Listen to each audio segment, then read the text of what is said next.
Okay, so we're going to pick up with starting over in Oklahoma. I did the beginning part at the end of Escaping Tyranny, if you will. So you got to watch that one, or at least the end of it, to get the rest of this. But here we go. It's 1997. My second child was born into this world, my precious baby girl. To be honest, at the time, I really didn't want another child, and I didn't think I wanted a girl. Or at least I was happy with having a boy, and I thought girls would be more trouble. When my daughter was born, I was there to see the miracle, and she stole my heart the second I cut the cord. She still has my heart today like no other woman ever will. I'm so proud she turned out so awesome in spite of her father.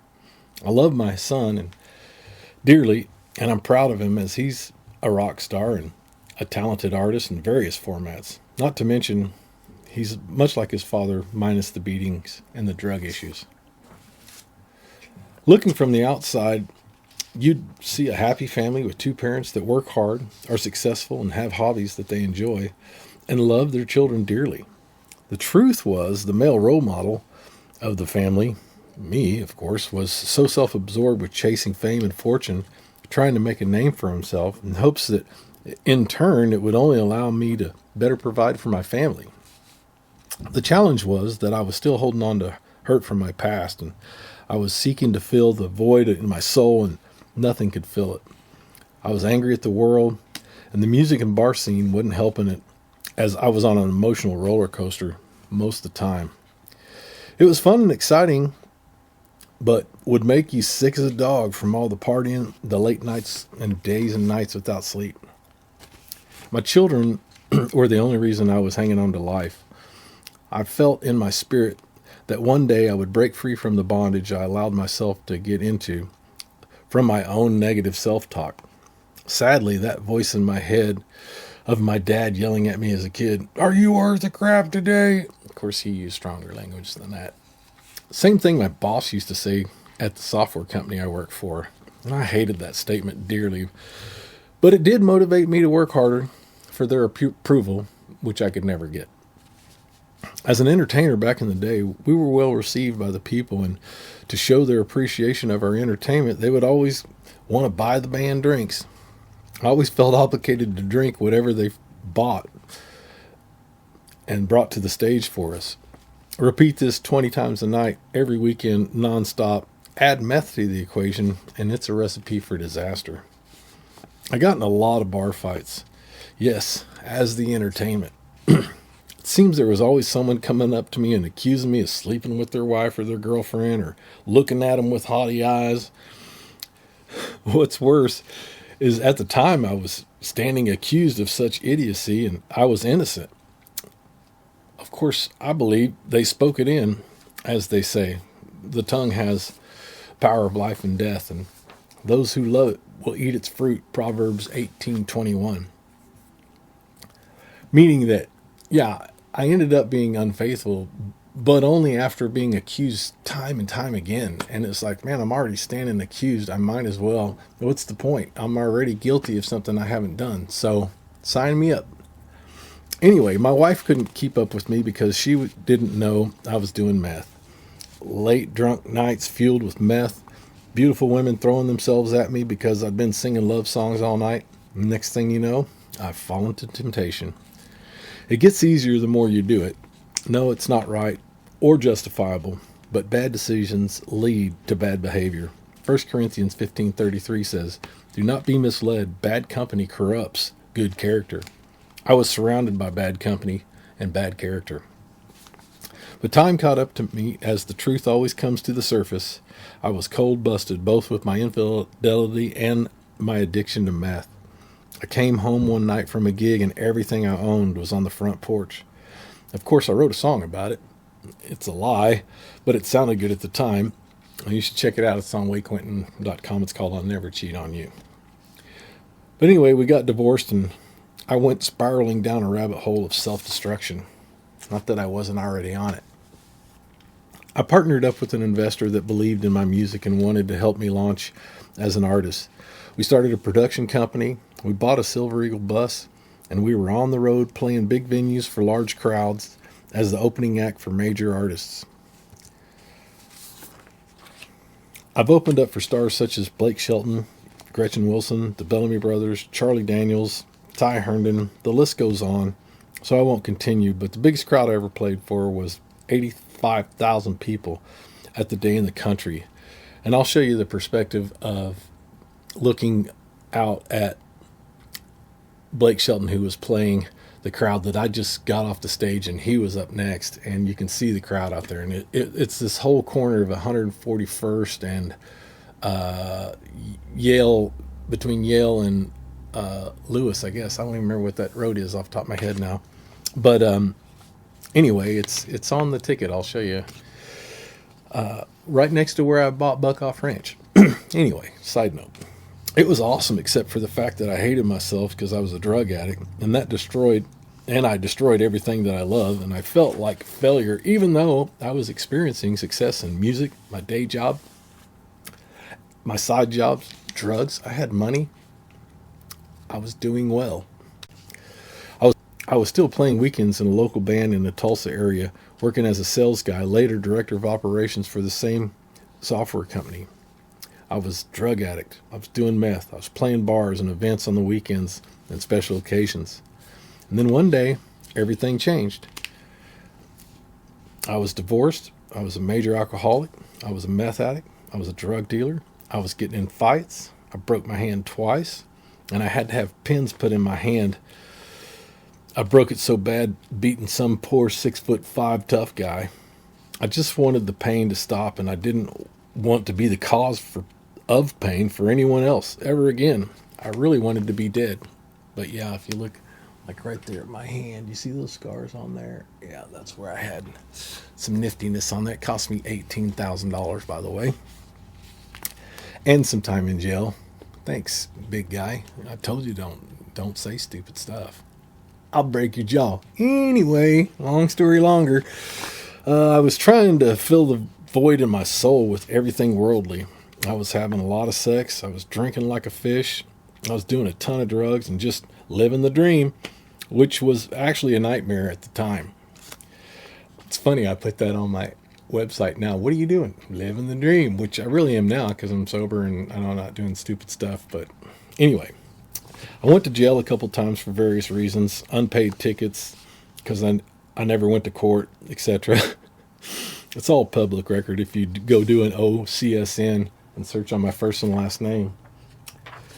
You'll get a long list of confirmation that Wade Quinton was a bad guy and that I didn't respect the law. A true rebel child on a mission of destruction.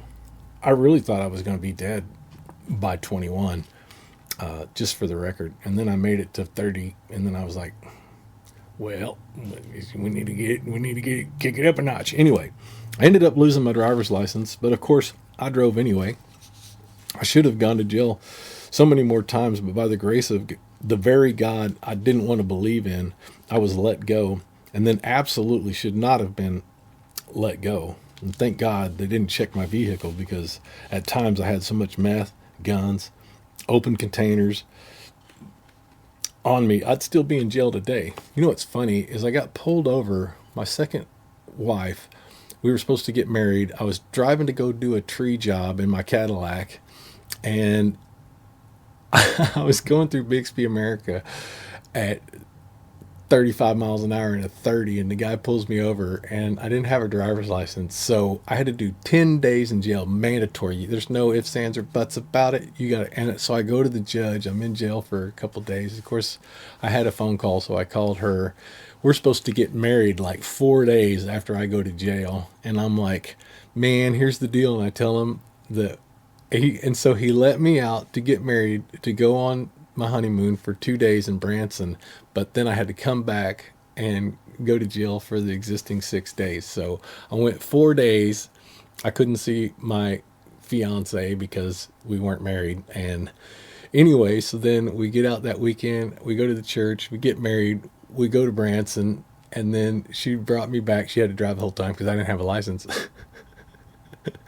They let me out. Oh, I'm sorry. She dropped me back off at the jail, and then anyway, Isn't that crazy? Is that nuts? Come on, man. That should have been your first sign. Or maybe this ain't the guy. Anyway, it just cracks me up. It's not even funny. But looking back at it, I'm just like, wow, red flag. Anyway, one day I decided this has to change. I asked my boss for a meeting and I told him that I was a drug addict and that I had to quit so I can get sober. And he was shocked because I was the top guy at the company at the time and he didn't want to lose me, but he understood my dilemma. I took some time off. 6 months later, he called me, knowing I'd still need money and to pay bills, and asked if I'd be interested in working contract. I wasn't clean yet, but I accepted the offer because I did need a job and I needed money, but I was still an addict. The good news was he trusted me even though I was a drug addict. I wasn't your average drug addict. I was a high-functioning addict that could accomplish tasks and solve problems that others couldn't. And I'm not saying do drugs and be functional. I'm saying don't do drugs at all. But as a drug addict, it's funny, and here's a little side note, is that every drug addict I've ever known is like, they don't have any money, they don't have a job, they've lost everything they own, and they buy like quarter papers worth of dope.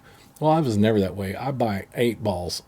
When I bought it, I'd buy an 8-ball because I wanted to be able to share with people, because all my friends were drug addicts that didn't have any drugs. And misery loves company, right?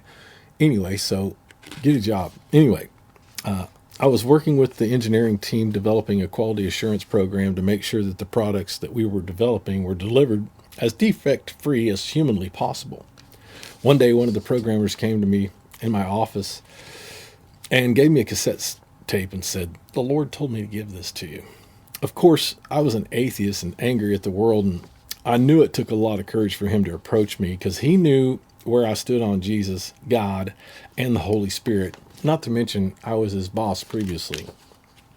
I said, "Whatever, dude. God gave you this and said, give this tape to Wade."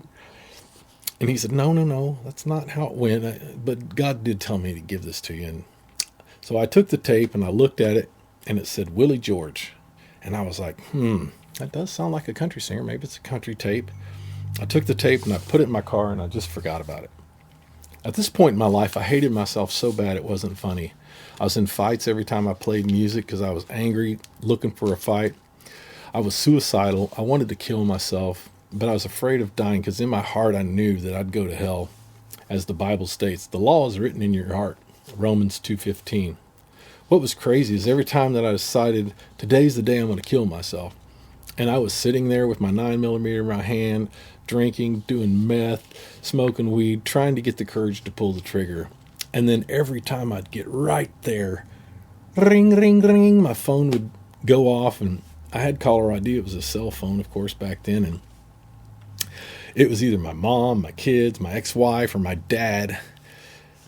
And I don't think it was coincidence. It was God showing up yet again going, "Really?"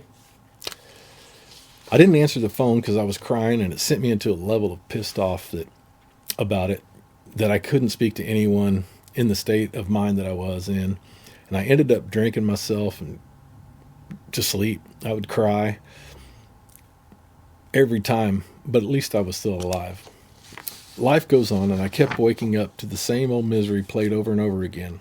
One day on the drive home from work, I heard the Lord, yes, the one I didn't believe in, say, "Hey, you should listen to that Willie George tape." And I was like, I forgot all about it. I looked down and there's the tape. So I put it in my car stereo and I listened to the sermon the programmer gave me that the Lord told him to give to me. It floored me and it brought me to tears as it was everything I didn't want to hear concerning God and the devil, and neither one of which I believed in. I decided I should go to my drug dealer's house to get another 8-ball of meth, and I'd already picked up a bottle of Crown and some Jose Cuervo. It was Friday night, and I wasn't playing that weekend for the first time in a long time. It was time to party. When I got there, I told her about the cassette tape, and I showed it to her, and she saw the name Willie George, and she said, "Oh my God, that's my old pastor."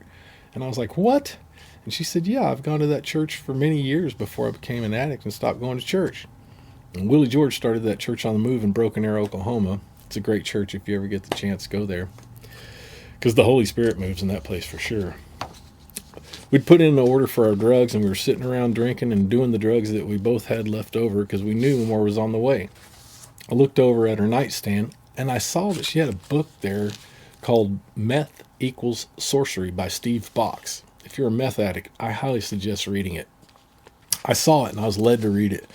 It was a short read, like about 70 pages or so, and I was tweaked out to say the least, and the book only added to my madness. We continued drinking and doing drugs all weekend long until Sunday morning rolled around.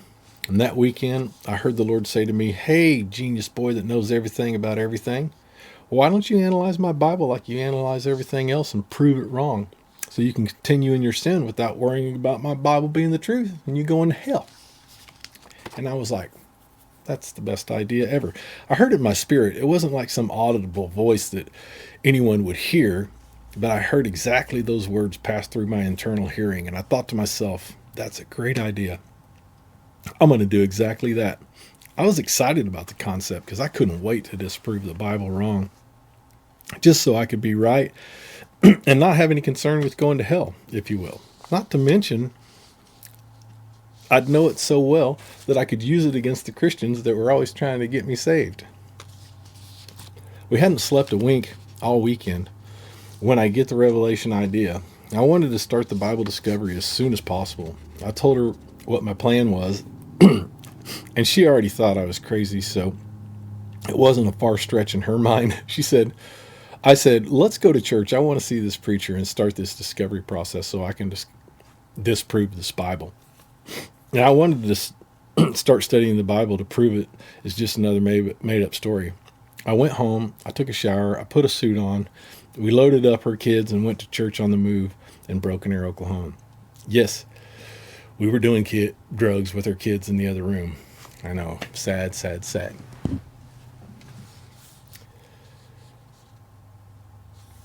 This was going to be the first time for me in church in decades. I'm on some serious drugs, visibly strung out, and I'm certain my breath smells like weed and alcohol. We'll just leave it at that. We'll come back. Anyways, there's so much more to uncover in this, and it does reliving this and going through this stuff, because it's amazing how much of this I've forgotten, and it's amazing how much of it I didn't include that needs to be told, because it's just crazy stuff. But anyway, I hope you're liking it. I'll have another one right behind this one to finish that chapter out. Be blessed. My story, His glory.